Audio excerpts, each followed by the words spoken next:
खास करके हमला किया जा रहा है। ये पूरी स्थिति किस तरह से बांग्लादेश में आप देख रहे हैं? जी देखिए, बांग्लादेश में जैसे आप जानते हैं, परसों मयमनसिंह में जो दीपू चंद्र रॉय को एकदम खुलेआम उनको कत्ल करके उनको जला दिया, और आज ही फिर से एक हिंदू युवक को पुलिस के हवाले कर दी, कह रहा है कि ये ब्लास्फेमी किया। पाकिस्तानी प्लेबुक है। पाकिस्तान में जैसे हिंदुओं के ऊपर अत्याचार होता है, तो हिंदुओं के खिलाफ ब्लास्फेमी की या धर्म अवमानना की एलिगेशंस लाते हैं। दूसरी तरफ आप देख रहे हैं ढाका में जो दो न्यूज़पेपर दफ्तर में अटैक हो गई, जिहादी अटैक के बाद आर्मी को हमने क्या देखा? आर्मी प्रोटेक्ट नहीं कर रहे, बल्कि आर्मी जिहादियों को हाथ जोड़ के मदद वक्त मांग रहे, 20 मिनट की मोहलत मांग रहे कि 20 मिनट में पत्रकारों को खाली करता हूँ, बाद में तुम्हारा जो जी चाहे कर लो।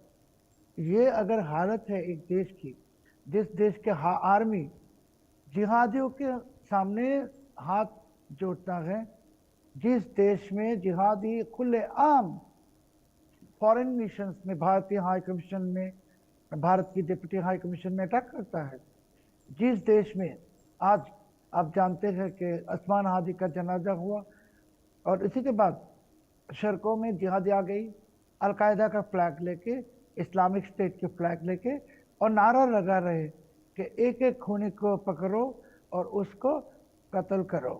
तो ये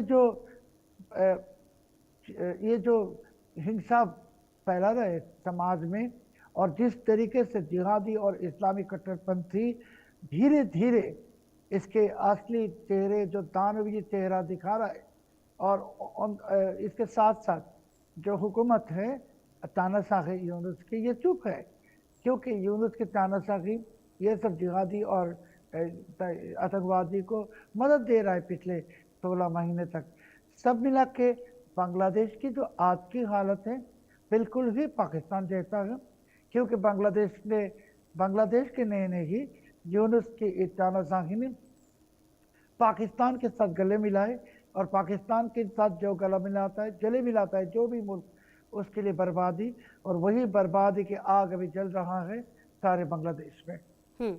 बिल्कुल ठीक है सर, आप रहिए हमारे साथ। अरविंद सिंह तेजावत जी भी लगातार हमारे साथ जुड़े हुए हैं। अरविंद जी, जो ये बांग्लादेश की स्थिति है और बांग्लादेश के सर्कमस्टेंसेस पिछले कुछ समय में लगातार तमाम देशों के साथ बदले हैं, जो वहां पर अल्पसंख्यकों के साथ हो रहा है, क्या वो सोची समझी साजिश है? और क्या कुल मिलाकर वहां से अब आने वाले समय में क्या अल्पसंख्यक बिल्कुल खत्म हो जाएंगे? वो दौर चल रहा है क्या बांग्लादेश में? बिल्कुल सोची समझी साजिश का ही नतीजा है ये। और ये तो सच है कि जो हिंदू आबादी जो 25% हुआ करती थी बांग्लादेश में, वह गिर कर 8% हो गई है। तो इतनी कम आबादी हुई तो वो सारे हिंदू कहाँ गए हैं? वो तो उनको या तो मार दिया गया है हिंसा में, अलग अलग हिंसा में, या फिर कहीं ना कहीं वो माइग्रेट कर गए हैं या कन्वर्ट हो गए हैं। ये 3 वजह ही हो सकती है, उसके अलावा तो और कोई वजह हो नहीं सकती है। तो कुल मिला के अल्पसंख्यक आबादी में बहुत तेजी से गिरावट आई है, जो ये चिंता का विषय है। और यह भी बताता है कि बांग्लादेश है वो एक कट्टरपंथी पॉलिटिक्स के हवाले हो चुका है। यूनुस साहब जिनसे उम्मीद थी इतिहास को बदलने की, पर वो या तो बिल्कुल ही नकारा साबित हुए हैं, या फिर वो चाहते नहीं है कि बांग्लादेश में कोई विकास हो। तो ऐसे बिल्कुल ही अराजकता का माहौल पैदा हो जाना, और बिल्कुल ही वो जो एक सरकार की एक जो मिनिमम जो जिम्मेदारी होती है वो तक नहीं कर पा रहे हैं। सुरक्षा देना तो कम से कम मिनिमम जिम्मेदारी है ना किसी भी सरकार की। बाद में आगे डेवलपमेंट के प्रोजेक्ट वगैरह वो तो सब बहुत दूर की बातें हैं, पर वहां के नागरिकों को कम से कम सुरक्षा तो मिलनी चाहिए। वहां की सरकार वो भी नहीं कर पा रही है। ब्यूरोक्रेसी एकदम बिल्कुल डरी हुई है, पुलिस प्रशासन काम नहीं कर रहा है ठीक से, और ऐसे में जो लोकतांत्रिक तरीके से जो चुनाव होने चाहिए थे वो नहीं हो रहा है। और कट्टरपंथियों के हाथ की एकदम बिल्कुल ही वहां की जो सरकार है, वहां के जो राष्ट्राध्यक्ष है, वो एकदम कठपुतली बने हुए हैं। और सबसे बड़ी बात यह कि ये चुनी हुई सरकार भी नहीं है, इसको किसी ने इलेक्ट नहीं किया है। जबकि बांग्लादेश को संभालने के लिए जरूरत इस बात की थी कि स्थिति को संभाला जाए और धीरे धीरे लोकतंत्र की तरफ लौटा जाए। 1 साल होने को आ रहा है, बिल्कुल हालात वैसे के वैसे हैं बांग्लादेश में। जो असंतोष था अभी भी पूरी तरीके से खत्म नहीं हो पा रहा है। तो यह सब देखकर एक पड़ोसी मुल्क होने के नाते काफी दुख होता है कि बांग्लादेश जो कुछ अच्छा कर सकता था, और हमारे लिए तो एक स्थिर बांग्लादेश ही हमारे फायदेमंद है हमारे लिए। तो काफी दुख की बात है खुशबू जी कि बांग्लादेश में ये सब कुछ जी। हो रहा है, और वो वापस वापस वही राह पकड़ रहे हैं जो कि बर्बादी की राह है। जी ठीक है, आप रहिए हमारे साथ सर, और हम आगे भी बातचीत करेंगे लगातार। फिलहाल अपने दर्शकों को बता दें कि हमने कुछ सर्वे किया हुआ है, वो जरा अपने दर्शकों को बता दें, और फिर वापस शोएब चौधरी जी और अरविंद सिंह तेजावत जी का रुख करेंगे। तो जो पहला सर्वे था हमारा, वो हमने ये किया, जो सवाल थे हमारे वो क्या थे वो हम आपको बता दें कि कहीं ना कहीं देखिए कई सारे ऐसे सवाल हैं। क्या बांग्लादेश हिंदुओं के लिए नया पाकिस्तान बन चुका है? आपकी राय इस पर क्या है? देखिए, हिंदुओं को बांग्लादेश नहीं जाना चाहिए, 17% लोग ये मानते हैं। बांग्लादेश में रह रहे हिंदू वापस भारत बुलाए जाएं, 36% ये भी मानते हैं। हाँ, बांग्लादेश पाकिस्तान बन चुका है, 38% लोग ये भी मानते हैं। नहीं, बांग्लादेश पाकिस्तान नहीं बना है, 7% ये भी कहते हैं, और कुल मिलाकर 2% लोग ऐसे हैं जो कह रहे हैं कह नहीं सकते। जो दूसरा सर्वे है वो क्या किया गया है? देखिए, बांग्लादेश में हिंदू मंदिरों और संपत्तियों पर हमले के पीछे राजनीतिक साजिश है। जो पहला ऑप्शन है, चीन के इशारे पर हिंदुओं पर जुल्म हो रहा है, 17% लोग इस ऑप्शन के साथ हैं। पाकिस्तान को खुश करने में लगा है बांग्लादेश, क्योंकि निश्चित तौर पर बांग्लादेश की परिस्थितियां पाकिस्तान के साथ बदली है, 40% लोग मानते हैं। कोई साजिश नहीं है, सरकार के खिलाफ लोगों का गुस्सा, 31% ये भी मानते हैं। कह नहीं सकते, 12% लोग हैं। इसके अलावा आप जो तीसरा सर्वे है वो समझिए क्या किया गया है। तीसरा सर्वे है, बांग्लादेश में हिंदुओं के साथ हो रहे जुल्म पर भारत को दखल देना चाहिए, आपकी राय क्या है? हाँ बिल्कुल, 84% लोग मानते हैं हाँ बिल्कुल, मतलब दखल देनी चाहिए। बिल्कुल नहीं, 16% लोग ये मानते हैं। कह नहीं सकते, 0%। इसके अलावा आप देखिए जो चौथा सर्वे है वो क्या है, भारत को बांग्लादेश में चुनाव के बाद सत्ता परिवर्तन का इंतजार करना चाहिए, आपकी राय इसमें क्या है? हाँ, शायद चुनाव के बाद माहौल बदले, 27% लोग ये मानते हैं। हाँ बिल्कुल, 33% लोग ये भी मानते हैं। नहीं करना चाहिए, 38% लोग मानते हैं। कह नहीं सकते, 2% लोग मानते हैं। तो कुल मिलाकर अब जो पांचवा सर्वे वो भी देखिए, बांग्लादेश की अंतरिम सरकार जानबूझकर हिंदुओं के हितों की अनदेखी कर रही है, इसमें आपकी राय क्या है? हिंसा को राजनीतिक बताकर जिम्मेदारी से बच रही है बांग्लादेश सरकार, 16% लोग मानते हैं। मुसलमानों को खुश करने की कोशिश में 20% मानते हैं। वोट बैंक की राजनीति कर रही है बांग्लादेशी सरकार, 43% लोग ये भी मानते हैं। बांग्लादेशी सरकार ने वक्त पर एक्शन लिया, 6% मानते हैं। कह नहीं सकते, 15% मानते हैं। तो ये वो सर्वे। और शोएब जी, मैं पहले अब आपके पास आना चाहूंगी, शोएब चौधरी, ये जो तमाम सर्वे, इसमें से एक बात तो तय है कि जो बांग्लादेश में अभी सरकार है वो कहीं ना कहीं एक वर्ग विशेष को खुश करने की कोशिश कर रही है, और कहीं ना कहीं अब बड़े एक्शन कब देखने को मिलेंगे? आखिरकार जो यूनूस सरकार वो इंतजार किस बात का कर रही है? क्योंकि अब पूरा बांग्लादेश जलता हुआ नजर आ रहा है, जो एक वर्ग है वो काफी ज्यादा एग्रेसिव नजर आ रहा है यहाँ पर। खुशबू जी, देखिए, ये आप जिसको सरकार कह रहे हैं, ये सरकार है नहीं, ये तानाशाही है। और यूनुस खुद भी बांग्लादेशी है नहीं, फॉरेन पासपोर्ट होल्डर है। इसके जो एडवाइजर्स थे सारे के सारे फॉरेन पासपोर्ट होल्डर। तो इसके जो जिम्मेदारी है कि इसके जो अपॉइंटमेंट इनको इनको जिन्होंने दिया है, पाकिस्तान ISI, अमेरिकी डीप स्टेट, इनके काम करना ही इनके कर्तव्य है। अभी यूनुस क्या कर रहा है? यूनुस एक तरफ से आग लगा रहा है, दूसरी तरफ से आग बुझाने की कोशिश कर रहा है, यानी डबल स्टैंडर्ड प्ले कर रहा है।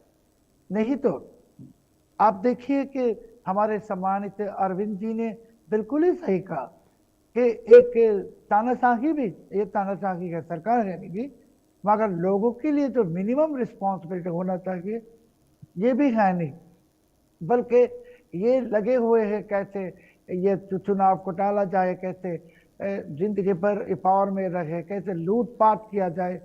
बांग्लादेश को बिल्कुल ही बर्बाद कर रही है। और ये भारतीय हाई कमीशन के सामने जो नाराबाजी हुआ या पत्थरबाजी हुआ, सबके पीछे यूनुस है कि ये लोगों की अटेंशन को वहाँ रख के जो इसको काम है लूटना बांग्लादेश को, वो लूट रहा है। और बांग्लादेश को छोड़ के जब जाएगा यूनुस, अब हमें महसूस होगा कि कितनी बड़ी नुकसान पहुंचा के गए ये बांग्लादेश को। खुशबू जी। जी बिल्कुल। और कहीं ना कहीं अरविंद सिंह तेजावत जी, ये जो पूरी स्थिति है इसको भारत किस तरीके से देख रहा है? क्योंकि लगातार सवाल ये भी उठ रहे हैं कि अल्पसंख्यकों के लिए जो आवाज़ है वो भारत को उठानी पड़ेगी। ऐसे में भारत का अगला कदम क्या हो सकता है? भारत इस पूरी परिस्थिति को किस तरीके से देख रहा है? देखिए खुशबू जी, जो आप आपने आपके चैनल ने जो सर्वे करवाया जी उसके डाटा को मैंने ध्यान से देखा और मैंने ये महसूस किया कि अभी भारत की जनता चाहे कुछ भी कहे, पर अभी भारत का किसी में भी दखलंदाजी करना एकदम बिल्कुल वाजिब नहीं है। इसका कारण ये है कि अगर भारत वहां पे बांग्लादेश के आंतरिक मामलों में दखलंदाजी करता है तो यह संदेश ठीक नहीं जाएगा। जनता में यह संदेश जाएगा कि दरअसल जो भारत है वो बांग्लादेश में हस्तक्षेप करना चाहता है। इसलिए भारत को तो कुछ नहीं करना चाहिए, ये बेहतर यही है कि भारत इंतजार करे, सरकार बदले और जो नई सरकार का जो रुख होगा उसकी तरफ ध्यान दे कि नई सरकार जो है वह किस तरीके से काम कर रही है।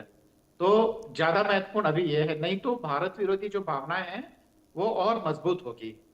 भारत को ये समझना चाहिए कि यह बांग्लादेश का जो सरकार है वो भारत से क्या चाहती है अभी तक यही स्पष्ट नहीं है, और उस प्रक्रिया में भारत का कहाँ क्या भूमिका है यह भी स्पष्ट नहीं है। केवल शेख हसीना को शरण देने से क्या बांग्लादेश का कोई नुकसान हो रहा है या उसकी सरकार का कोई नुकसान हो रहा है, यह वहां की सरकार समझने में पूरी तरीके से असफल रही है।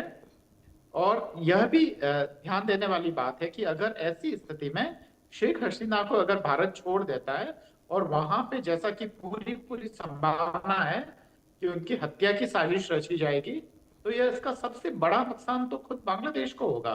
बांग्लादेश में जो पूरा तरीके से लोकशाही है या लोकतंत्र है वो पूरी तरीके से ढह जाएगा और वही हालत हो जाएगी जो अफगानिस्तान में जो उदारपंथी सरकार को फांसी, जो वहां के प्रमुख को फांसी देने के बाद हुई थी, या जनरल जो जियाउल हक ने बेनजीर भुट्टो के जो पिताजी थे जुल्फिकार अली भुट्टो, उनको फांसी देकर जो किया था।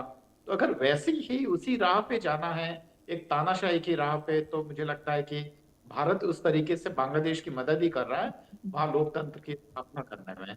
पर भारत ऐसा कोई संदेश देना नहीं चाहता है कि बांग्लादेश में यह जाए कि वहां की जनता को भारत अपने हिसाब से चलाना चाहता है या वहां की जनता को कंट्रोल करना चाहता है। खुशबू जी। बिल्कुल। और कहीं ना कहीं शोएब चौधरी जी, क्या लगता है कि ये जो सिचुएशन अभी फिलहाल बांग्लादेश में है वो कितने लंबे समय तक रह सकती है, और क्या बांग्लादेश की जो यूनूस सरकार है क्या वो सचमुच कोई बड़े कदम उठा पाएगी इस विद्रोह को शांत करने के लिए? कोई प्लान है उनके पास? खुशबू जी, यूनूस के पास कोई प्लान नहीं है ये आतंकवादियों के खिलाफ कुछ करने के, क्योंकि यूनूस खुद आतंकवादी के नेता है। मगर आपने जैसे पूछा कि कितने वक्त लग सकता है, हाँ, अभी दिसंबर की आज 20 तारीख है, तो फरवरी की 12 तारीख यूनूस ने इलेक्शन की चुनाव की घोषणा दी।